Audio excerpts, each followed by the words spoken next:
பீர்க்கங்காயில வந்து பால் ஊத்தி பண்ணி பாருங்க. ரொம்ப நல்லாயிருக்கும். இதே மண் பாத்திரத்தில பண்ணிங்கன்னா இன்னும் நல்லாயிருக்கும்.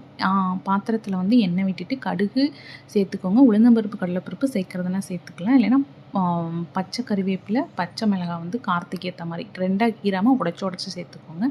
நல்லா எண்ணெயில வந்து கறிவேப்பிலையும், பச்சை மிளகாய் வதங்கினதுக்கப்புறம் வெங்காயம் சேர்த்து, வெங்காயம் நல்லா வதங்கினதுக்கப்புறம் மஞ்சத்தூள் வந்து ஒரு 1/2 ஸ்பூன் அளவுக்கு வந்து சேர்த்துக்கோங்க. இப்போ அதையும் நல்லா மிக்ஸ் பண்ணிவிட்டு, நீங்கள் கட் பண்ணி வச்சுருக்கிற பீர்க்கங்காவை சேர்த்து நல்லா மிக்ஸ் பண்ணிவிட்டு, ஒரு சின்ன டம்ளரில் ஒரு 1/2 டம்ளர் ஒரு 30 எம்எல் அந்த அளவுக்கு வந்து தண்ணி சேர்த்துக்கோங்க.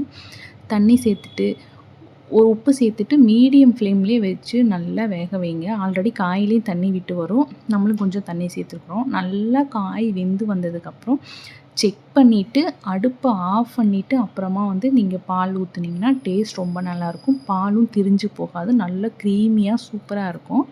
இதை ட்ரை பண்ணி பாருங்கள். ரொம்ப ஹெல்த்தியும் கூட.